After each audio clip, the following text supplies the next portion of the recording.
بسم اللہ الرحمن الرحیم۔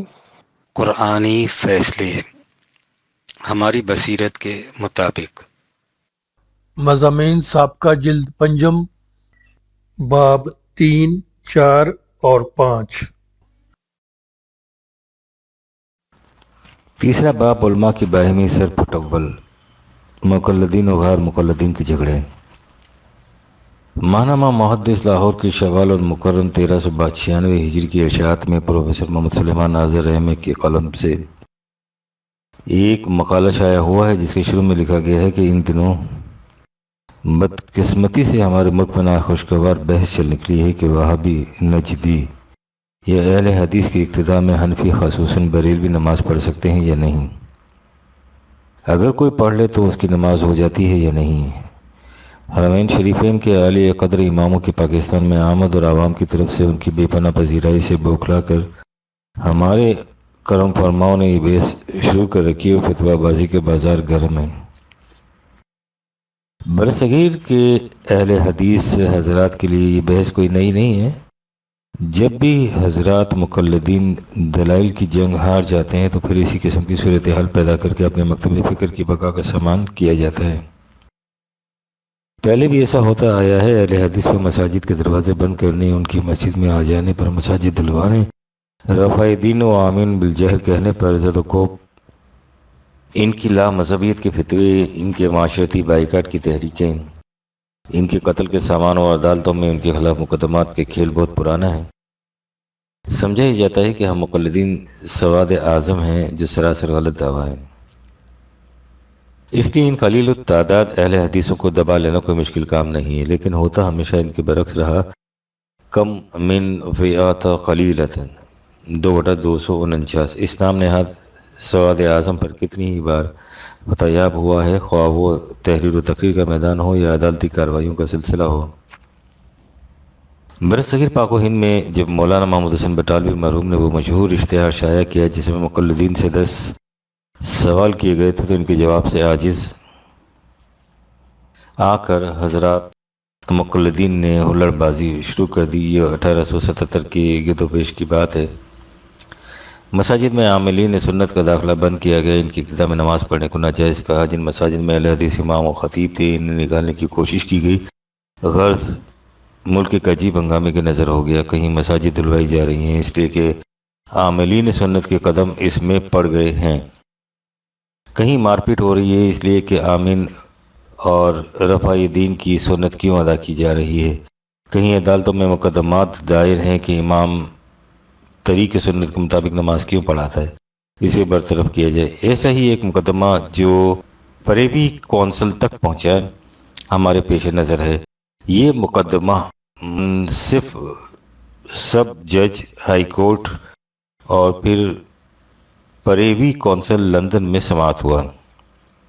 مقدمے کی بنا یہ تھی کہ امام مسجد اہل حدیث ہو گیا ہے، اب وہ آمین اور رفع دین کا عامل ہے، مسجد احناف کی چلی آ رہی ہے، امام کے اس فعل سے نمازیوں کو تکلیف ہوتی ہے، اس لیے امام کو امامت سے برطرف کیا جائے، ہماری اس کے پیچھے نماز نہیں ہوتی۔ اس کے بعد قریب 12 صفحات میں اس مقدمے کی تفاصیل درج کی گئی ہیں، جس کا فیصلہ پریوی کونسل نے اہل حدیث کے حق میں دیا تھا۔ اس کے بعد لکھا ہے، قارئین کرام، یہ طویل فیصلہ جو برٹش امپائر کی سب سے بڑی عدالت سے بنگال ہائی کورٹ کے انگریز ججوں کے فیصلے کے خلاف صادر ہوا، بغور ملاحظہ فرمائیے اور دیکھیے کہ اہل حدیث کو اہل سنت قرار دیا گیا ہے۔ اہل حدیث کی ابتداء میں مقلدین کے دلائل سننے کے بعد مقلدین کی نماز کو درست قرار دیا گیا ہے۔ ہم اپنے ان کرم فرماؤں سے پوچھتے ہیں کہ اگر یہ لوگ اپنے تازہ موقف میں سچے ہیں تو پریوی کونسل میں پیش ہو کر یہ موقف کیوں نہ پیش کیا، وہاں سے بھاگ کیوں گئے تھے؟ آخر وہ نئے دلائل کون سے ہیں جو اس فیصلے کے بعد ان لوگوں کے ہاتھ آئے ہیں؟ وہ دلائل لے کر یہ کسی عدالت میں کیوں نہیں جاتے اور پریوی کونسل کا یہ فیصلہ کالعدم کیوں نہیں کرواتے؟ عوام کل انعام کو ایسی باتوں سے بے خبر رکھ کر کیوں غلط راستے کی طرف ہانک رہے ہیں؟ حقائق کو پس پشت ڈال کر تعصب اور ہٹ درمی سے کیوں اپنی عاقبت خراب کی جا رہی ہے؟ حرمین کے ائمہ اور عاملین سنت کو کیوں مورد تان بنایا جا رہا ہے۔ ہم آئندہ نشست میں علماء احناف کے 2 فتوے آپ کے سامنے پیش کریں گے اور بتائیں گے کہ جن امور کے باعث آج مقلدین حضرات اہل حدیث کو مطعون کرتے ہیں، جب آج سے 90 سال قبل انہی امور پر بحث و نظر کا سلسلہ شروع ہوا تھا تو علماء احناف نے کس طرح اہل حدیث کے مسلک حق کے سامنے گھٹنے ٹیک دیے تھے۔ غور فرمائیے کہ اتباع و خلاف سنت جیسے مسئلے میں کفار کی عدالت عالیہ کے فیصلے کو کس فخر و مسرت کے ساتھ پیش کیا جا رہا ہے۔ دوسرے یہ کہ ایک فرعی مسئلے میں ان حضرات کی شدت کا یہ عالم ہے اور اس کے باوجود دعویٰ یہ کہ یہ مکاتب فکر ہیں، فرقے نہیں۔ اور سب سے دلچسپ یہ کہ مقالہ ختم ہو جانے کے بعد غالباً ادارے کی طرف سے جلی حروف میں لکھا ہے، امت ایک غیر منقسم وحدت ہے جسے فرقہ بندی اور انتشار سے محفوظ رکھنا سب کا اولین فریضہ ہے، اور امت کو فرقہ بندی اور انتشار سے محفوظ رکھنے کا طریقہ وہ ہے جسے مقالے میں بیان کیا گیا ہے۔ یا للعجب، جنوری 1977۔ اہل حدیث اور فقہ حنفی۔ مسلک اہل حدیث کے ترجمان ہفت روزہ معاصر الاعتصام کی 27 جنوری 1978 کے اشاعت میں مولانا محمد صادق صاحب سے الپٹی کی قلم سے ایک مقالہ شائع ہوا ہے جس کا آغاز اس طرح سے ہوتا ہے۔ مولانا مفتی محمود صاحب کا ایک بیان روزنامہ جسارت 10 جنوری 1978 میں پڑھ کر میری حیرت کی حد نہ رہی۔ حیران ہوں، دل کو روح کے پیٹوں، جگر کھمیں۔ مفتی صاحب فرماتے ہیں پاکستان میں حنفی مسلک کو بطور متن نافذ کر دیا جائے اور اگر کوئی معاملہ حل نہ ہو تو پھر کسی اور مسلک سے مدد لی جائے۔ اسلام ترقی کا دین ہے، حنفیوں کو حنفی مسلک چاہیے، شافعیوں کو شافعی مسلک، مالکیوں کو مالکی مسلک، حنبلیوں کو حنبلی مسلک، بریلویوں کو بریلوی مسلک مطلوب ہے۔ میں مفتی صاحب سے پوچھتا ہوں کہ رسول اللہ صلی اللہ علیہ وسلم نے 13 سال مکہ مکرمہ میں لرزہ خیز مصائب جھیل کر اور 10 برس مدینہ منورہ میں ہزاروں جانوں کی قربانی دے کر جو مذہب صحابہ اور قیامت تک کے مسلمانوں کو دیا تھا وہ کیا تھا اور اس کا نام کیا ہے؟ حنفی مذہب کا نام رسول اللہ صلی اللہ علیہ وسلم کے اسلامی نظام سے 400 سال بعد ظہور پذیر ہوا۔ حنفی مذہب کا نام نہ صحابہ نے سنا، نہ تابعین نے، نہ تبع تابعین نے سنا۔ سلف صالحین کے نیک زمانوں میں حنفی مذہب کا نام و نشان نہ تھا اور اہل حدیث کا بھی تو نام نہ تھا۔ اس زمانے میں کسی فرقے کا بھی نام نہیں تھا۔ طلوع اسلام مارچ 1978 میں ہم تو حرمین شریفین کے امام کے پیچھے بھی نماز نہیں پڑھتے۔ بریلوی فرقے کے رہنما اور جمعیت العلماء پاکستان کے صدر مولانا شاہ احمد نورانی کی ایک تقریر کا حسب ذیل اقتباس غور طلب ہے۔ اسے ہم اثر ایشیا بابت 15 جنوری 1977 کے حوالے سے نقل کر رہے ہیں۔ انہوں نے فرمایا، ابھی حال ہی کا ذکر ہے کہ میں اور مولانا عبدالستار نیازی، مولانا غلام علی اوکاڑی اور مولانا سید حسین الدین شاہ صاحب یہ ابھی 3-4 روز پہلے 13 اکتوبر 1977 جمعرات کا ذکر ہے کہ ہم سب جنرل ضیاء الحق سے ملاقات کے لیے گئے تاکہ دارالعلوم اور ایک مسجد کا سنگ بنیاد ان سے رکھوایا جائے۔ تو جب ان سے باتیں ہو رہی تھیں انہوں نے یہ فرمایا، میں نے سنا ہے کہ آپ بڑے وصول قلب ہیں، آپ میں بڑی رواداری ہے، آپ میں بڑی فراخ دلی ہے، اور پھر فرمانے لگے کہ اس فراخ دلی کا نتیجہ یہ ہے کہ جب آپ سہالہ میں تھے قید کے ان لمحات میں رواداری و وسعت قلبی کا مظاہرہ کرتے ہوئے فلاں صاحب کے پیچھے نماز پڑھی۔ مجھے یہ رپورٹ ملی ہے، میں سنتا رہا۔ جب ان کی بات ختم ہو گئی تو میں نے جواباً عرض کیا، جنت صاحب بڑا افسوس ہے، آپ کو غلط اطلاع دی گئی۔ ہم میں الحمدللہ بڑی وسعت قلبی ہے لیکن گستاخ رسول کے لیے کوئی وسعت نہیں۔ ہم میں رواداری ہے لیکن حضور پر نور کی شان میں تنقیص کرنے والے کے لیے کوئی رواداری نہیں۔ اعلیٰ حضرت عظیم البرکت امام اہل سنت مولانا احمد رضا خان فاضل بریلوی کا لکھا ہوا مجموعہ فتاوی حسام الحرمین کے نام سے مشہور ہے، جس میں علماء حرمین شریفین کی فتاوی موجود ہے اور مسلک اعلیٰ حضرت کی تصدیق ہے۔ ہم الحمدللہ اس فتوے پر عمل کرتے ہوئے کوئی بھی شخص ہو، خواہ ڈیرہ اسماعیل خان کا ہو، ملتان کا ہو، اچھرا کا ہو، کسی شاطئ رسول کے پیچھے نماز نہیں پڑھتے۔ اور میں نے کہا، جناب والا یہ 4 ٹکے کے لوگ ہیں، ہم تو حرمین شریفین کے نزدی امام کے پیچھے نماز نہیں پڑھتے۔ یہ ملا جو 4 ٹکے کے ہیں ان کے پیچھے نماز پڑھنے کا سوال ہی پیدا نہیں ہوتا۔ آپ کو یہ اطلاع غلط ملی ہے، آپ مطمئن رہیں، ہمارے مسلک میں ایسی رواداری فراخ دلی وسعت قلبی نہیں ہے۔ ہمارے قلب میں شاطم رسول کے لیے کوئی وسعت نہ آج ہے نہ آئندہ ہوگی، اور اس کے لیے لوگ بہت سی باتیں کہتے ہوں گے۔ قومی اسمبلی میں بھی اذان ہوتی تھی، علامہ اظہری موجود ہیں، ان لوگوں کا رخ ایک طرف ہوتا تھا اور ہمارا رخ ان سے دوسری طرف۔ اس کے دیکھنے والے ایک نہیں، دو نہیں، بے شمار لوگ ہیں۔ نورانی صاحب کو ان کا عقیدہ مبارک ہو، لیکن ہم ان سے صرف اتنا پوچھنا چاہتے ہیں کہ جن گستاخان رسول اور شاتمان رسول کے پیچھے نماز پڑھنا آپ حرام سمجھتے ہیں، انہی کے ساتھ مل کر نظام مصطفیٰ قائم کرنے کی کوششیں آپ کے نزدیک کس طرح جائز قرار پا سکتی ہیں؟ کیا دنیا میں کبھی ایسا بھی ہوا ہے کہ شاتمان رسول نے نظام مصطفیٰ قائم کیا ہو؟ اور اگر یہ نظام قائم ہو گیا تو اس کی شکل کیا ہوگی؟ اس میں آپ اکیلے ہوں گے اور اکثریت انہی شاتمان رسول کی ہوگی۔ کیا نظام مصطفیٰ ایسا ہی ہوتا ہے؟ فروری 1978 سے۔ تبلیغی جماعت اور حنفیوں میں سرپٹول۔ ہم نے اس سے پہلے ایک بار لکھا تھا کہ انگلستان میں بریلوی اور دیوبندیوں کے جھگڑے و فسادات کیا شدت اختیار کر رہے ہیں۔ طلوع اسلام 1976۔ اب وہاں جمعیت تبلیغ اسلام اور حنفیوں میں فسادات شروع ہو گئے ہیں۔ اس سلسلے میں حسب ذیل خبر قابل توجہ ہے جسے ہم اثر المنبر لائل پور کے اشاعت بابت 14 سے 21 جنوری 1977 کے حوالے سے درج کرتے ہیں۔ بریڈ فورڈ نمائندہ جنگ۔ بریڈ فورڈ کے مجسٹریٹ نے آج جمعیت تبلیغ اسلام کے جلسے میں چاقو زنی کے الزام میں گرفتار کو ضمانت پر رہا کرنے کی درخواست مسترد کر دی ہے اور انہیں ہفتے کے لیے پولیس کی تحویل میں دینے کا حکم دیا ہے۔ اور گزشتہ اتوار کو گرین لین اسکول میں مرکزی جمعیت تبلیغ اسلام کے جلسے میں جمعیت اور مسجد حنفیہ کے حامیوں کے درمیان مسجد کی تعمیر کے جھگڑے پر گرفتار کیا گیا تھا، جس میں چاقو اور کرسیاں چل گئی تھیں، جس سے 5 افراد زخمی ہو گئے تھے۔ اس جلسے میں جو جمعیت تبلیغ اسلام کی مذہبی خدمات کا جائزہ لینے کے لیے بلایا گیا تھا، یہ قرارداد پیش کی گئی کہ بریڈ فورڈ کونسل نے ایک مسجد تعمیر کرنے کے لیے جو زمین مسجد حنفیہ کو دینے کا وعدہ کیا ہے، اس کی اصل حقدار جمعیت تبلیغ اسلام ہے۔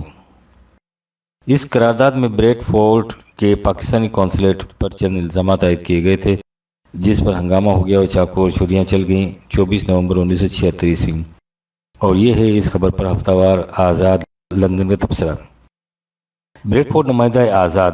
یہ بات انتہائی دکھ، کرب اور افسوس کے ساتھ محسوس کی گئی ہے کہ بریڈ فورڈ جو پرامن پاکستانیوں کا گڑھ ہے، وہاں گرین لین اسکول میں مسجد حنفیہ اور تبلیغ اسلام کے حامیوں کے درمیان تشدد اور مار کٹائی تک نوبت پہنچ گئی۔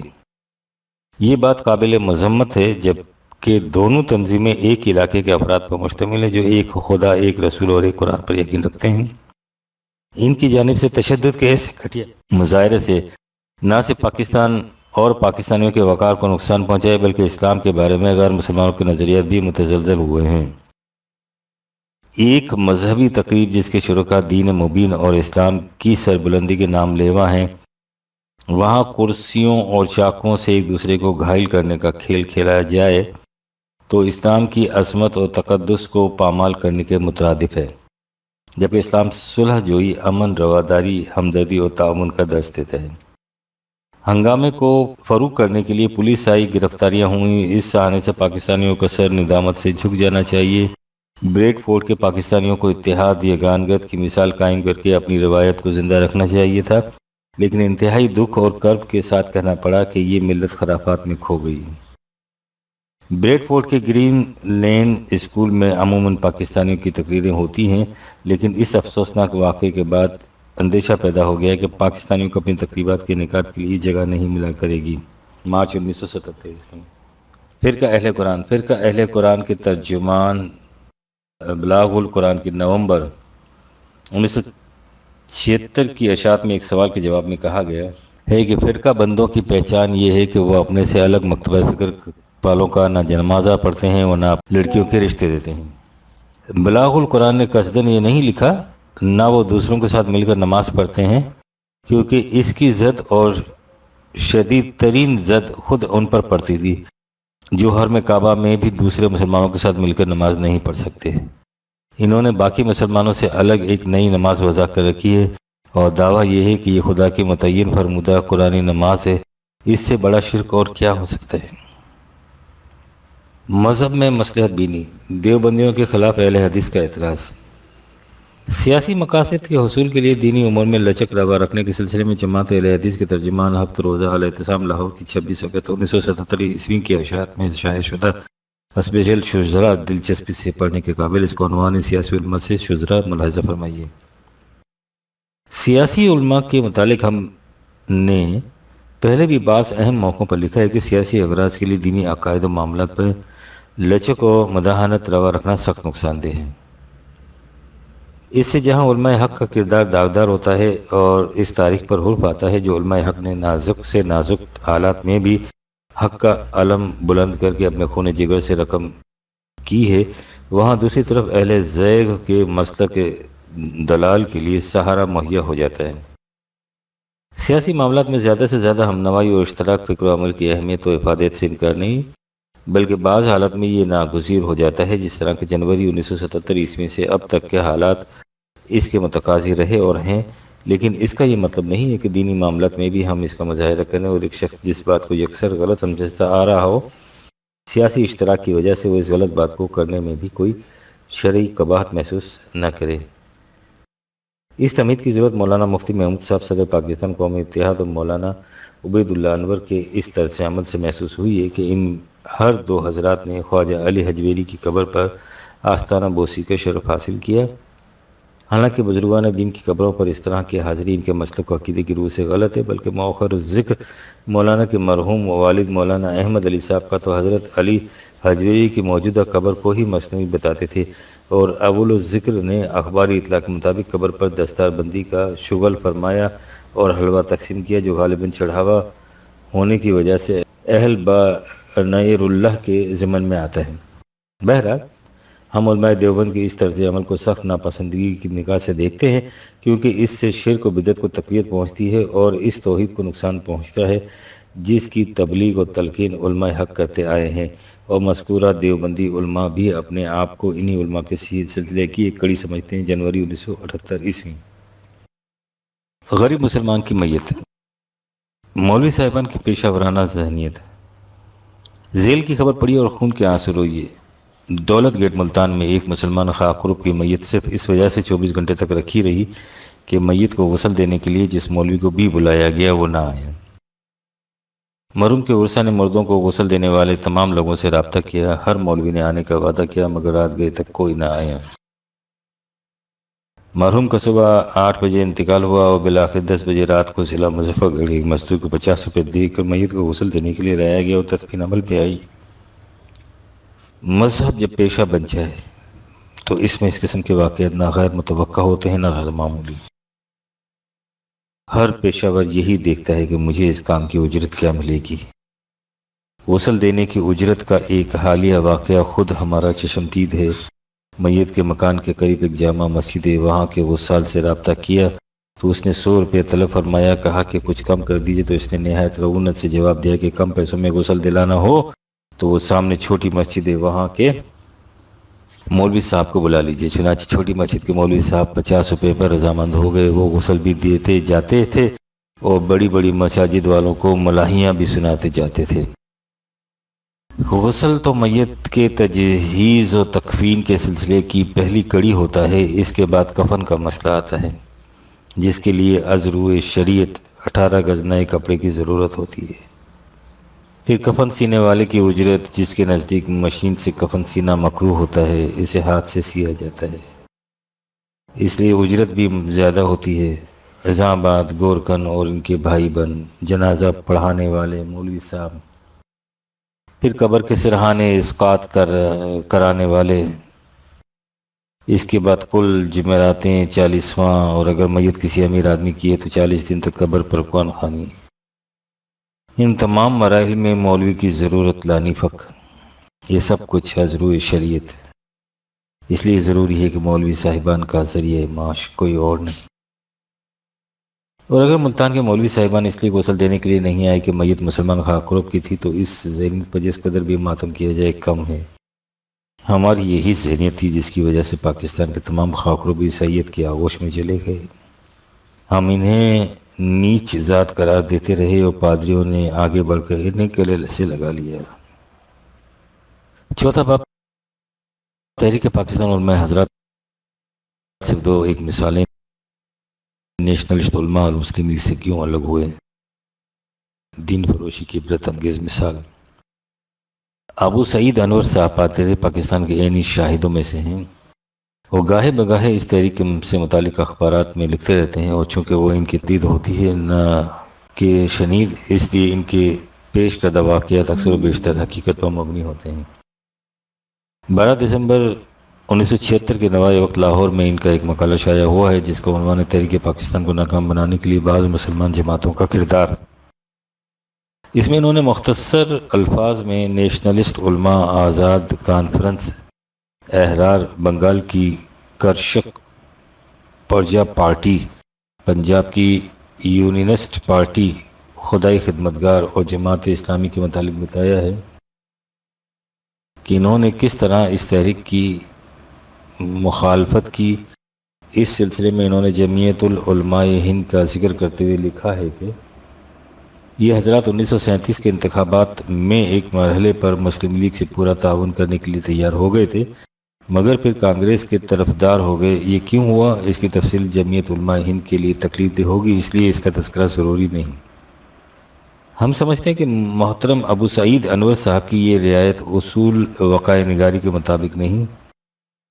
ایک مورخ کے لیے ضروری ہے کہ وہ تاریخ لکھنے بیٹھے تو واقعات کو بے کم و کاست بیان کر دیں، خواہ وہ کسی کے لیے تکلیف دہ ہی کیوں نہ ہو۔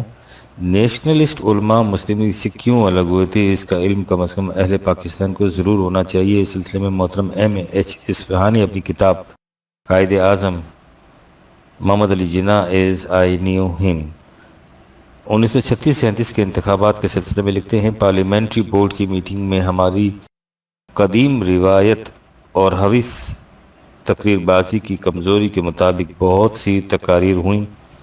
اجلاس میں پہلے دن مفتی کفایت اللہ مولانا حسین احمد مدنی نے مسٹر جناح کی تائید کی اور ان کے اس اقدام کو خوش آمدید کہا کہ وہ مسلم لیگ کو زندہ تحریک کے میدان میں لے آئے ہیں۔ لیکن اجلاس کے آخری دن ان بزرگوں میں سے ایک صاحب نے یہ تجویز پیش کی کہ انتخابات لڑنے کے لیے لیگ کو وسیع پیمانے پر پروپیگنڈا کرنا پڑے گا۔ دیوبند اپنی پروپیگنڈا مشینری کو لیگ کی تفویض میں دینے کے لیے آمادہ ہے، بشرط یہ کہ اس کے جملہ اخراجات مسلم لیگ برداشت کرے۔ آغاز کار کے لیے اندازاً 50,000 روپے کا مطالبہ کیا گیا، لیکن لیگ کے خزانے میں تو اس زمانے میں 50 پیسے بھی نہیں تھے۔ لیگ کا صدر اور اس کا سیکریٹری اعزازی طور پر خدمات سر انجام دیتے تھے۔ ان مولانا صاحبان کو لیگ کی مالی پوزیشن کا اچھی طرح علم تھا۔ جناح صاحب نے اس کی وضاحت کی تو مولانا آزاد مایوس ہو گئے اور لیگ سے نکل کر سیدھے کانگریس کی طرف چلے گئے اور اس کے حق میں پروپیگنڈا شروع کر دیا، کیونکہ کانگریس نے ان کا مطالبہ پورا کر دیا تھا۔ اور اس کے بعد ان علماء حضرات نے فتووں پر فتوے شائع کرنے شروع کر دیے کہ تحریک پاکستان اسلام کے خلاف ہے اور کانگریس کی حمایت خدا اور رسول کے ارشاد کے عین مطابق ہے۔ ہم سمجھتے ہیں کہ اس حقیقت کو تاریخ کے ریکارڈ پر ثبت رہنا چاہیے تاکہ دنیا دیکھ لے کہ ان حضرات کے نزدیک دین کی قیمت کتنی ہوتی ہے۔ اب تو یہ صرف جمعیت العلماء کی نقاب کشائی ہے، کیا معلوم کہ تحریک پاکستان کی دیگر مسلم جماعتوں کے چہرے سے نقاب اٹھنے کے بعد کس کس قسم کے حقائق سامنے آئیں گے۔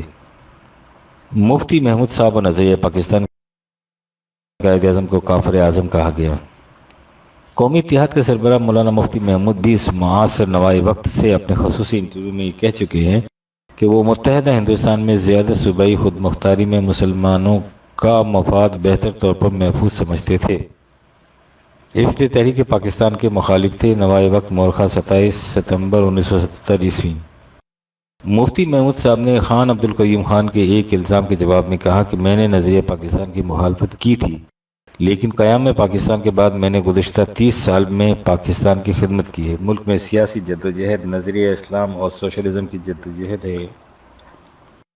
پاکستان اسلام کے نام پر حاصل کیا گیا تھا، ورنہ پاکستان کے قیام کی ضرورت کیا تھی۔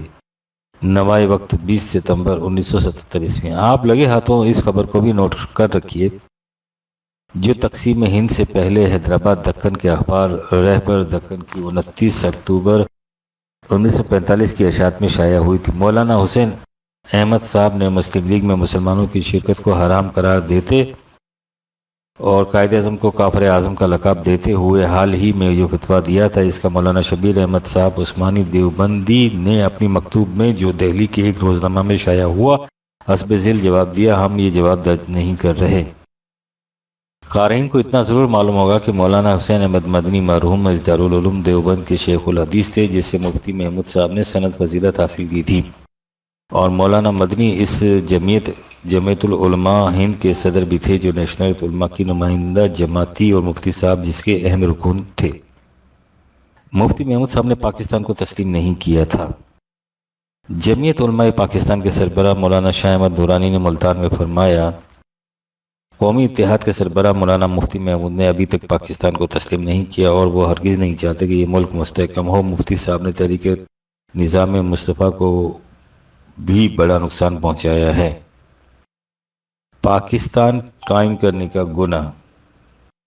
جمعیت علماء اسلام کے سینئر نائب صدر سید محمود شاہ گجراتی نے ایک پریس کانفرنس میں کہا کہ مولانا مفتی محمود نے خود PNA کی اجلاس میں کہا تھا کہ وہ پاکستان کو قائم کرنے کے گناہ میں شامل نہیں۔ 5واں باب اسلامی نظام مصطفیٰ کی اصطلاح۔ نظام مصطفیٰ کی اصطلاح کے متعلق جو کچھ طلوع اسلام بابت جنوری 1978 میں لکھا گیا تھا، اسے ایک مرتبہ پھر سامنے لائی۔ ہم نے کہا تھا کہ اس سلسلے میں ضمناً ایک اہم نقطے کی وضاحت ضروری ہے۔ ہمارے ہاں آج کل نظام مصطفیٰ کی اصطلاح رائج ہو رہی ہے۔ اگر اس سے مراد دین خداوندی کا وہ عملی نظام جسے نبی اکرم نے قائم فرمایا تھا، تو پھر اس میں اعتراض کی بات نہیں ہے، لیکن اگر اس میں نظام کا لفظ خود دین کے معنوں میں استعمال کیا گیا ہے تو قرآن کریم کی روح سے یہ درست نہیں۔ قرآن کریم میں اسلام کو دین اللہ کہا گیا ہے، بالفاظ دیگر دین خدا کی طرف سے ملتا ہے جسے حضرات انبیاء کرام دنیا میں رائج کرتے تھے۔ دین خود کسی رسول کا وضع کردہ نہیں ہوتا تھا۔ مستشرقین نے اسلام کے لیے محمدنزم اور مسلمانوں کے لیے محمدنز کی اصطلاحات وضع کی۔ چونکہ ان سے اسلام کے متعلق بہت بڑی غلط فہمی پیدا ہوتی تھی، اس لیے انہیں کافی تقدس کے بعد بدلوایا گیا۔ چونکہ نظام مصطفیٰ کی اصطلاح سے اس قسم کی غلط فہمی پیدا ہو جانے کا امکان ہے، اس لیے ہم سمجھتے ہیں کہ اس کے بجائے دین خداوندی یا قرآن نظام کہنا بہتر ہوگا۔ اب یہ دیکھیے کہ ہماری مذہبی پیشوائی کی طرف سے اس باب میں کیا کہا جا رہا ہے۔ موقر جریدہ الاعتصام کے ارشاد بابت 16 دسمبر 1977 میں تحریر ہے۔ تفصیلات میں جانا اس وقت ہمارا موضوع نہیں ہے، مقصد یہ گزارش کرنا ہے کہ سالہ سال کی اس طویل مدت میں صحیح اسلامی حکومت کو قرآنی نظام، اسلامی نظام، نفاذ شریعت، حکومت الہیہ، خلافت الہیہ، اللہ کا قانون سے تعبیر کیا جاتا رہا، حتیٰ کہ پاکستان بنانے کے لیے جو نعرہ عوام کو دیا گیا تھا وہ بھی یہی تھا کہ پاکستان کا مطلب کیا، لا الہ الا اللہ۔ لیکن معلوم نہیں اس کا پس منظر کیا ہے کہ ان معروف اصطلاحوں کی بجائے اب کچھ عرصے سے ایک نئی اصطلاح نظام مصطفیٰ مخصوص ذہن کے ایک طبقے نے چلا دی، جس کے متعلق خود یہ اعتراف اس کے موجود کر رہے ہیں کہ یہ ہماری ایجاد ہے۔ یہ درست ہے کہ ابھی چند ماہ قبل جب بھٹوازم کے خلاف ملک کی گیر پیمانے پر تحریک چل رہی تھی تو پروپیگنڈے کے زور پر یہ اصطلاح خوب چلی، اور اختلاف و نزاع سے بچنے کے لیے عوام و خواص میں اس کا عام استعمال ہوتا رہا۔ لیکن اب جب کہ حالات کچھ معمول پر آئے ہیں تو بعض وسیع المطالعہ اہل فکر نے اس پر غور کرنے کی طرف توجہ دلائی۔ چنانچہ ملک کے نامور قانوندان مسٹر اے کے بروہی نے کہا کہ چونکہ نظام مصطفیٰ کی اصطلاح بہت سی غلط فہمیاں پیدا کرنے کا موقع فراہم کرتی ہے، اس لیے اس کی بجائے نظام الہی کہنا چاہیے۔ اس پر اس اصطلاح کے موجد اور ان کا حلقہ ارادت چین بچی جبی ہو رہا ہے اور اس کو غلط مفہوم پہنانے کی کوشش کر رہا ہے۔ لیکن واقعہ یہ کہ بات یہ درست ہے اور سنجیدگی سے غور و فکر کے مستحق نظام مصطفیٰ کی اصطلاح اس معنی میں درست صحیح کہ محمد مصطفیٰ صلی اللہ علیہ وسلم نے دنیا کے سامنے اسلام کو پیش کیا اور آپ ہی اس کے پیغمبر اول اور اولین داعی تھے۔ اس وجہ سے آپ کے لائے ہوئے نظام اسلام کو نظام مصطفیٰ کہا جا سکتا ہے۔ لیکن جب کوئی اصطلاح مبہم، ذو معنی اور غلط فہمی کا موجب بنتی نظر آتی ہو تو اس سے احتراز کا حکم ہے، جیسا کہ صحابہ کو رائنا کہنے سے روک دیا گیا تھا، کیونکہ اسے یہود غلط فائدہ اٹھاتے تھے۔ چنانچہ اس اصطلاح میں بھی خرابی کے پہلو ہیں، مثلا غیر مسلم مغربی اور عیسائی مستشرقین اسے اپنے مخصوص مقاصد کے لیے استعمال کریں گے۔ وہ اسلام کے متعلق ہمیشہ یہ تاثر دیتے آئے ہیں کہ یہ قرآن منزل من اللہ نہیں ہے، خود محمد عربی صلی اللہ علیہ وسلم کی معاذ اللہ تصنیف ہے، اور یوں وہ اسلام کو دین الہی کی بجائے دین محمدی اور آسمانی مذہب کی بجائے انسانی مذہب باور کراتے ہیں۔ اسی لیے وہ اسلام کو اسلام نہیں بلکہ محمدن ازم کہتے ہیں اور لکھتے ہیں، اور پیغمبر اسلام محمد صلی اللہ علیہ وسلم کو اس معنی میں بانی اسلام کہتے ہیں۔ ہم سمجھتے ہیں کہ بروہی صاحب کی رائے درست ہے۔ یہ اصطلاح واقعی دشمنان اسلام کے نقطۂ نظر کے فروغ کا باعث بن سکتی ہے، جو اس کو اپنے مخصوص اور مکروہ پروپیگنڈے کے لیے استعمال کر سکتے ہیں۔ بنا بری اسلام کے لیے اسلامی نظام، شریعت اسلامیہ اور خلافت اسلامیہ ہی موضوع تر نام ہیں، اور یہی اصطلاحات تحریر و تقریر میں استعمال ہونی چاہیے، جیسا کہ مدتوں سے یہی اصطلاحات زبان زد خاص و عام چلی آ رہی ہیں۔ اسلامی نظام میں رسول اللہ کا مقام، قانون سازی کا اہم سوال۔ مارچ 1978 میں ابو العلا مودودی مرحوم کا ایک انٹرویو ریڈیو پاکستان سے نشر ہوا۔ اس کا تعارف تو انٹرویو کہہ کر ہی کرایا گیا تھا، لیکن وہ ایک مسلسل تقریر تھی۔ اس کا متن مختلف جرائد میں شائع ہوا۔ ہمارے سامنے اس کا وہ متن ہے جو خود مودودی مرحوم کے ماہنامہ ترجمان القرآن کے اپریل 1978 کی اشاعت میں شائع ہوا ہے، لہذا اس کے مستند ہونے میں شبہ نہیں کیا جا سکتا۔ اس تقریر کے بعض نکات کے خلاف مختلف گوشوں سے اعتراضات بھی ہوئے ہیں۔ اس تقریر کے موضوع کا نقطۂ ماسکہ یہ تھا کہ اسلامی نظام میں حکومت میں خود رسول اللہ کی پوزیشن کیا تھی۔ اس ضمن میں مودودی مرحوم نے کہا کہ حضور کا قاعدہ یہ تھا کہ جو حکم اللہ تعالیٰ کی طرف سے آپ کو ملتا تھا، اس میں تو آپ لوگوں سے بے چوں و چرا اطاعت کا مطالبہ کرتے تھے، اس میں کسی کے لیے کلام کرنے کی گنجائش نہیں تھی۔ لیکن جس معاملے میں اوپر سے کوئی حکم آیا ہوا نہ ہوتا تھا، اس میں آپ صحابہ سے خود بھی مشورہ فرماتے تھے، صحابہ کو بھی یہ حق دیتے تھے کہ وہ آپ کی رائے سے اختلاف کریں، اور بارہا ایسا بھی ہوا ہے کہ آپ نے اپنی رائے چھوڑ کر ان کی رائے قبول فرمائی ہے۔ آگے چل کر کہتے ہیں، اس سے آپ سمجھ سکتے ہیں کہ رسول اللہ صلی اللہ علیہ وسلم لوگوں کو دو طرح کی تربیت دے رہے تھے۔ ایک اس بات کی تربیت کہ جب خدا کی طرف سے کوئی حکم آئے تو اس کی بے چوں و چرا اطاعت کرو۔ دوسری تربیت اس بات کی کہ جس معاملے میں خدا کا حکم نہ ہو، اس میں اہل الرائے سے مشورہ بھی کیا جائے، لوگوں کو بحث کا کھلا حق بھی دیا جائے، حضور کی اپنی رائے تک سے اختلاف کرتے ہوئے دوسری رائے پیش کی جا سکے، اور مشورے کے بعد جو بات طے ہو اس پر عمل کیا جائے۔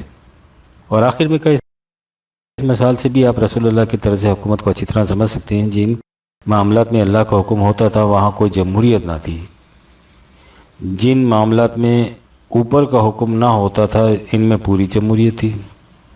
بات صاف واضح اور دو ٹوکے، یعنی جن امور سے متعلق خدا کی طرف سے احکام نازل ہو جاتے تھے ان میں کسی قسم کی دخل اندازی کی گنجائش نہیں تھی۔ اسلامی حکومت کا فریضہ ان احکام کو نافذ کرنا تھا۔ یہ احکام اب قرآن کریم میں محفوظ ہیں، جو منزل من اللہ کتاب خداوندی ہے، ہمیشہ کے لیے غیر متبدل اور محفوظ۔ جن امور میں وحی خداوندی نازل نہیں ہوتی تھی وہ باہمی مشورے سے طے پاتے تھے۔ اس مشورے میں حضور اپنی رائے بھی دیتے تھے اور صحابہ کرام بھی، اور ایسا بھی ہوتا تھا کہ فیصلہ حضور کی رائے کے خلاف ہو۔ اسی کا نام اسلامی جمہوریت تھا۔ ظاہر ہے کہ جو فیصلے اس طرح باہمی مشورے سے ہوتے تھے وہ وہی منزل من اللہ کی طرح ہمیشہ کے لیے غیر متبدل نہیں ہوتے تھے۔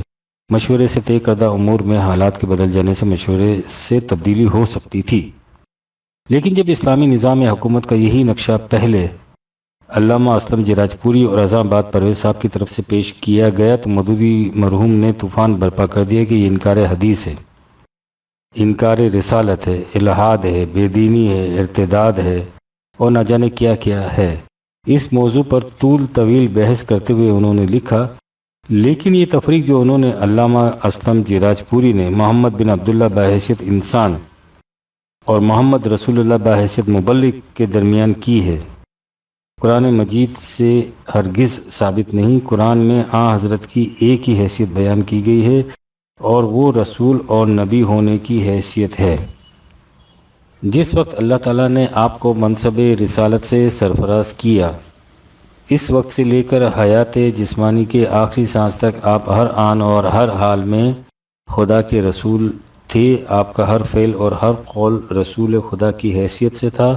اسی حیثیت سے میں آپ مبلغ اور معلم بھی تھے، مربی اور مزکی بھی تھے، قاضی اور حاکم بھی تھے، امام اور امیر بھی تھے، حتیٰ کہ آپ کی نجی اور خاندانی اور شہری زندگی کے سارے معاملات بھی اسی حیثیت کے تحت آ گئے تھے۔ قرآن مجید میں کہیں کوئی خفیف سے خفیف اشارہ بھی ایسا نہیں ہے یا نہیں ملتا جس کی بنا پر حضرت صلی اللہ علیہ وسلم کی حیثیت رسالت اور حیثیت انسانی اور حیثیت امارت میں کوئی فرق کیا گیا ہو۔ رسول کی ہر بات خدا کی طرف سے ہوتی تھی۔ حضرت جس وقت جس حالت میں جو کچھ بھی کرتے تھے رسول کی حیثیت سے کرتے تھے۔ تفہیمات حصہ اول 1959 ایڈیشن۔ اسی کتاب میں آگے چل کر لکھتے ہیں کہ رسول کی زندگی کے معاملات عام اس سے کہ وہ امام کی حیثیت سے ہوں یا امیر کی حیثیت سے یا معلم اخلاق کی حیثیت سے، شہری اور سوسائٹی کے ایک فرد کی حیثیت سے ہوں یا ایک شوہر، باپ، بھائی، رشتہ دار اور دوست کی حیثیت سے، سب پر اس کی حیثیت رسالت اس طرح حاوی ہوتی ہے کہ کسی حال میں ایک لمحے کے لیے بھی اس سے منفک نہیں ہوتی، حتیٰ کہ جب وہ اپنی خلوت میں اپنی بیوی کے پاس ہوتا ہے اس وقت بھی اس طرح خدا کا رسول ہوتا ہے جس طرح وہ مسجد میں نماز پڑھاتے وقت ہوتا ہے۔ آپ غور فرمائیے کہ جو کچھ مودودی مرحوم نے اب اپنی تقریر میں کہا ہے اور جو کچھ تفہیمات میں لکھا تھا، ان میں کس قدر تضاد ہے، اور یہ تضاد بھی کسی فروعی مسئلے میں نہیں، حضور نبی اکرم کی پوزیشن کے متعلق ہے، یعنی اس سوال کے متعلق جس پر دین کی عمارت استوار ہوتی ہے اور جس کے مطابق اسلامی نظام حکومت کو قیامت تک قائم ہونا ہے۔ مودودی مرحوم نے جو کچھ تفہیمات میں لکھا تھا اس کی روح سے حضور کے لیے کسی وقت اور کسی معاملے میں بھی دوسروں سے مشورہ کرنے کی گنجائش نہیں تھی، کیونکہ ایک رسول کا عام لوگوں سے مشورہ کرنے کا کیا مطلب؟ لیکن اس باب میں مودودی مرحوم کے سامنے سب سے بڑی رکاوٹ قرآن کی وہ آیت تھی جس میں اللہ تعالیٰ نے حضور کو حکم دیا تھا کہ وَشَاوِرْهُمْ فِي الْأَمْرِ، اور ان امور میں ان لوگوں اپنے ساتھیوں سے مشورہ کیا کرو۔ اس ضمن میں انہوں نے لکھا تھا، لیکن رسول اللہ کو جہاں مشورہ لینے کا حکم دیا گیا ہے وہیں یہ بھی کہہ دیا گیا ہے کہ جب آپ کسی بات کا عزم فرما لیں تو خدا پر بھروسہ کر کے عمل کا اقدام فرمائیے۔ وَإِذَا عَزَمْتَ فَتَوَكَّلْ عَلَى اللَّهِ 3/158۔ اس سے صاف معلوم ہوتا ہے کہ آپ مشورہ کے محتاج نہ تھے، بلکہ آپ کو شورا کا حکم صرف اس لیے دیا گیا تھا کہ آپ کے مبارک ہاتھوں سے ایک صحیح جمہوری طرز حکومت کی بنیاد پڑ جائے۔ ہم مودودی مرحوم کی اس مزے کا انگیز تعویل پر کوئی تبصرہ نہیں کرنا چاہتے، ہم صرف یہ کہنا چاہتے ہیں کہ انہوں نے اپنی حالیہ تقریر میں فرمایا ہے کہ جن امور میں خدا کی طرف سے حکم نازل نہیں ہوتا تھا ان میں آپ اپنے رفقا سے مشورہ کیا کرتے تھے۔ اس مشورے میں آپ کی بھی ایک رائے ہوتی تھی اور ایسا بھی ہوتا تھا کہ فیصلہ آپ کی رائے کے خلاف ہو، آپ اس فیصلے پر عمل بھی فرماتے تھے۔ اس کا نام اسلامی جمہوریت تھا۔ سوال یہ ہے کہ رسول اللہ کی حقیقی حیثیت وہ تھی جس کا اظہار تفہیمات میں کیا گیا تھا، یا وہ جسے حالیہ تقریر میں بیان کیا گیا ہے؟ قانون سازی کا سوال۔ اگلا اہم ترین سوال اسلامی نظام حکومت میں قانون سازی کا ہے۔ اس باب میں مودودی مرحوم نے اپنی تقریر میں کہا تھا، اس کے بعد مقننہ کا مسئلہ ہمارے سامنے آتا ہے جو دین رسول اللہ لائے تھے۔ اس میں چونکہ بنیادی طور پر قانون اللہ تعالیٰ کا تھا اور وہی قانون بنانے کا حق رکھتا تھا، اس لیے رسول اللہ کی حیثیت قانون ساز کی نہیں تھی، بلکہ قانون کو نافذ کرنے والے، اس کی تشریح کرنے والے اور لوگوں کو اس کے مطابق عدل و انصاف کا انصاف نظام چلانے کی تربیت دینے والے کی تھی۔ اس لیے یہ بات واضح ہو جاتی ہے کہ حضور خود قانون ساز نہیں تھے، بلکہ اصل قانون اللہ تعالیٰ کا تھا اور آپ اس کے مقرر کردہ سرکاری شارع تھے۔ بات بالکل واضح ہے، لیکن جب یہی بات پرویز صاحب نے کہی تھی تو مودودی صاحب مرحوم نے لکھا تھا، حدیث کے مستقل ماخذ ہونے کی نفی سے اگر یہ مراد ہے کہ اس کی حیثیت صرف شارح اور مفسر کی ہے، یعنی وہ انہی سائل اور وقائع کی وضاحت کرتی ہے جن کا مجملاً قرآن میں ذکر آ گیا ہے اور خود اس کی اپنی مستقل حیثیت کچھ نہیں ہے، تو یہ دعویٰ واقعہ کے خلاف ہے۔ مسائل و احکام کے باب میں حدیث ایک مستقل ماخذ کی حیثیت رکھتی ہے۔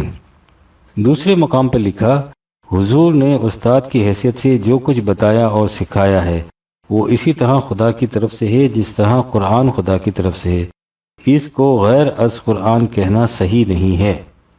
آپ غور فرمائیے کہ اس باب میں مودودی مرحوم نے جو کچھ پہلے لکھا تھا اور جو کچھ اب فرمایا ہے ان میں کس قدر تضاد ہے، اور جیسا کہ پہلے کہا گیا ہے تضاد بھی کسی فرعی مسئلے میں نہیں، ایسے اہم سوال میں ہے جس کا تعلق نظام حکومت اسلامی کی اساس و بنیاد پر ہے۔ مرکز ملت کا مفہوم۔ قارئین طلوع اسلام میں سے ایک صاحب اپنے خط میں لکھتے ہیں کہ ہمارے ہاں ایک صاحب جماعت اسلامی سے متعلق ہیں، وہ حسب معمول ہر وقت کوئی نہ کوئی بحث چھیڑے رہتے ہیں، اور جیسا کہ آپ کو معلوم ہی ہے کہ ان کا موضوع پرویز صاحب اور طلوع اسلام کی مخالفت ہوتا ہے۔ انداز ان کا یہ ہے کہ وہ یکسر جھوٹے الزامات عائد کرتے ہیں، اور لطف یہ کہ جب ان کا جھوٹ ثابت ہو جائے تو انہیں نہ اس پر خفت ہوتی ہے نہ ندامت، وہ بلکہ اس جھوٹ پر ایک اور جھوٹ کا اضافہ کر دیتے ہیں۔ اس وقت آپ کے لیے باعث زحمت ان کا ایک سنگین سا الزام ہے۔ وہ کہتے ہیں کہ پرویز صاحب نے گورنر جنرل مرحوم غلام محمد جیسے فاسق و فاجر کو یہ ان کے الفاظ ہیں، مرکز ملت قرار دے کر اس کی اطاعت کو بمنزلہ خدا اور رسول کی اطاعت قرار دیا تھا۔ چونکہ اس کے متعلق ہمیں حتمی طور پر کچھ معلوم نہیں ہے اور ہم کبھی کوئی ایسی بات نہیں کہتے جس کا ہمیں یقینی طور پر علم نہ ہو، اس لیے آپ سے درخواست ہے کہ آپ اس مبینہ واقعے پر بھی روشنی ڈالیں اور مرکز ملت کی اصطلاح کے مفہوم کی بھی وضاحت فرما دیں تاکہ بات ہمیشہ کے لیے صاف ہو جائے۔ طلوع اسلام۔ آپ ان حضرات کے جھوٹ پر نہ خفا ہوا کریں نہ متعجب، انہیں بتایا یہ گیا ہے کہ زندگی کی بعض اہم ضروریات کے لیے جھوٹ بولنے کی نہ صرف اجازت ہے بلکہ ایسا کرنا واجب ہو جاتا ہے۔ مودودی مرحوم۔ اور یہ تو غالباً آپ کو معلوم ہوگا کہ شریعت کی روح سے واجب کا ترک کرنا گناہ کا موجب ہوتا ہے، اس لیے یہ بیچارے جھوٹ بولنے پر مجبور ہوتے ہیں۔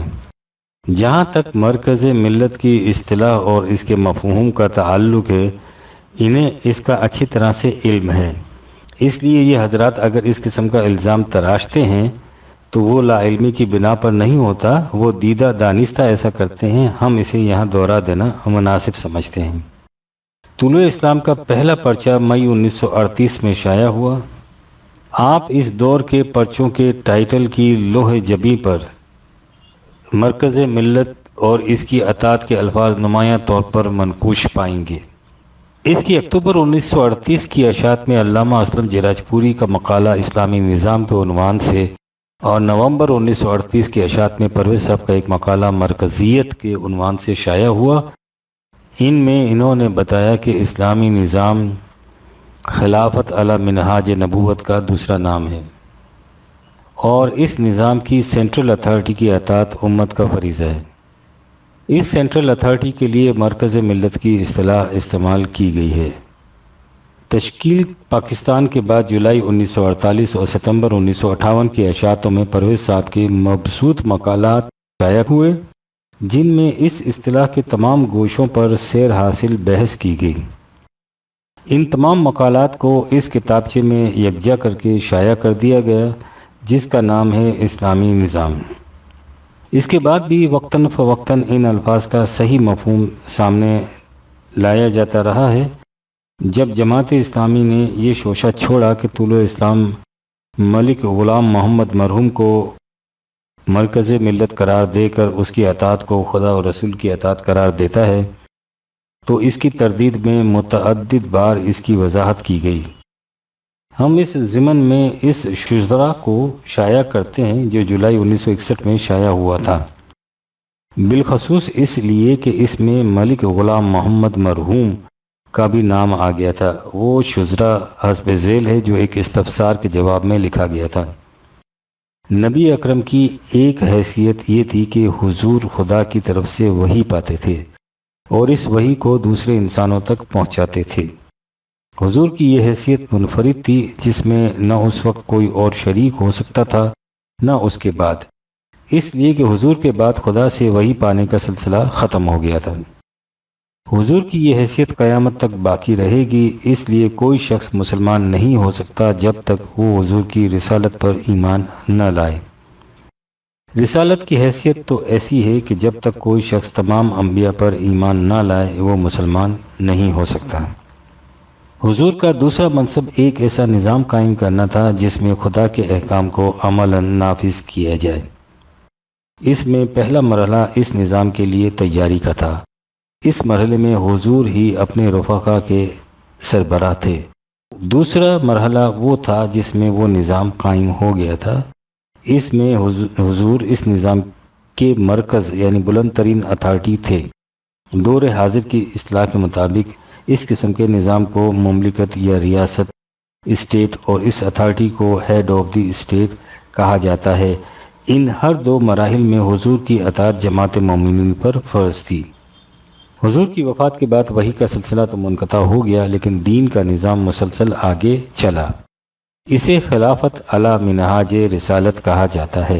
اب مرکز ملت حضور کا جانشین خلیفۃ الرسول یا امیر المومنین تھا اور امت کے لیے اس کی اطاعت فرض تھی۔ اگر یہ سلسلہ بدستور آگے چلتا تو ان جانشینان رسالت مآب کی اطاعت اسی طرح باقی رہتی، لیکن کچھ عرصے کے بعد یہ سلسلہ رک گیا اور خلافت سلطنت میں تبدیل ہو گئی، جس میں احکام خداوندی کی بجائے سلطانی احکام کی فرما روائی تھی۔ چونکہ دین کا نظام باقی نہیں رہا تھا اس لیے ان سلاطین کی اطاعت اسی قسم کی تھی جس قسم کی دنیا کے اور بادشاہوں کی اطاعت ہوتی ہے۔ ان سلاطین کو مرکز ملت کہنا ہی غلط ہے۔ مرکز ملت صرف اس نظام کی بلند ترین اتھارٹی کو کہا جائے گا، خواہ وہ ایک فرد ہو یا ایک جماعت ہو جو احکام خداوندی کو نافذ کرے اور امور مملکت امت کے مشورے سے طے پائیں۔ جو نظام خدا کی عائد کردہ حلال و حرام کی قیود کو توڑے اور اوامر و نواہی کی پرواہ نہ کرے وہ طاغوتی نظام ہے۔ اسے خدا اور اس کے رسول سے کیا تعلق؟ اس کی اطاعت طاغوت کی اطاعت ہے۔ یہ طلوع اسلام کے مخالفین کی افتراء پردازی ہے جو سب کچھ جانتے بوجھتے محض بدنیتی سے یہ مشہور کرتے ہیں کہ طلوع اسلام مثلاً غلام محمد مرحوم یا اسکندر مرزا کو مرکز ملت اور ان کی اطاعت کو خدا اور رسول کی اطاعت قرار دیتا ہے۔ ھذا افک عظیم۔ طلوع اسلام نے کبھی ایسا نہیں کہا۔ اس نے مرکز ملت کی تشریح ہمیشہ خلافت علی منہاج رسالت کے الفاظ سے کی ہے، یعنی اس قسم کا نظام جو محمد رسول اللہ والذین معہ کے مقدس ہاتھوں سے قائم ہوا تھا، جس میں مملکت کا تمام کاروبار قرآن کریم کی حدود کے اندر رہتے ہوئے ہوتا تھا۔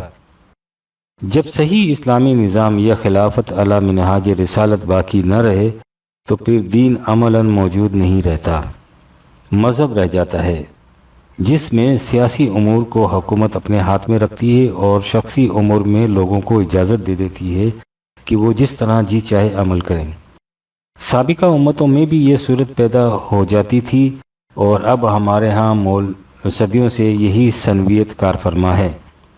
شخصی امور میں لوگ اپنی ثوابدید کے مطابق اس طریق پر چلنے کی کوشش کرتے چلے آ رہے ہیں جو حضور اور خلفائے راشدین کے زمانے میں رائج تھا۔ اس میں بھی جس قدر اختلاف پائے جاتے ہیں وہ ہمارے سامنے ہیں۔ اس طریقہ کار میں اختلافات ناگزیر ہیں۔ یہی وہ مجبوری تھی جس کی وجہ سے یہ روایت وضع کر لی گئی کہ حضور نے فرمایا ہے کہ میری امت کا اختلاف رحمت ہے۔ مرکز ملت کی موجودگی میں اختلاف کا سوال ہی پیدا نہیں ہوتا۔ واضح رہے کہ اب خود اہل حدیث حضرات نے بھی اس کا اعتراف کر لیا ہے کہ یہ حدیث وضعی ہے۔ ایسا نظام جس میں امت کو احکام خداوندی کے مطابق چلایا جائے پھر سے قائم ہو سکتا ہے۔ اس نظام کی بلند ترین اتھارٹی کو مرکز ملت کہا جائے گا۔ جس کی اطاعت خدا اور رسول کی اطاعت کے قائم مقام ہوگی۔ ظاہر ہے کہ یہ مرکز سب سے پہلے خود احکام خداوندی کی اطاعت کرے گا۔ جو حکومت کسی اصول پر قائم ہو، جب تک وہ مسلسل آگے چلتی رہے، اس میں اس کے سابقہ ادوار کے فیصلے علی حال ہی نافذ العمل رہتے ہیں، لیکن جن امور میں زمانے کے تقاضوں کے مطابق کسی تبدیلی کی ضرورت محسوس ہوتی ہے، ان میں اس دور کی حکومت ضرور تبدیلی کر لیتی ہے۔ جب تک اسلامی حکومت خلافت علی منہاج رسالت قائم رہی، اس میں احکام کی یہی پوزیشن رہی۔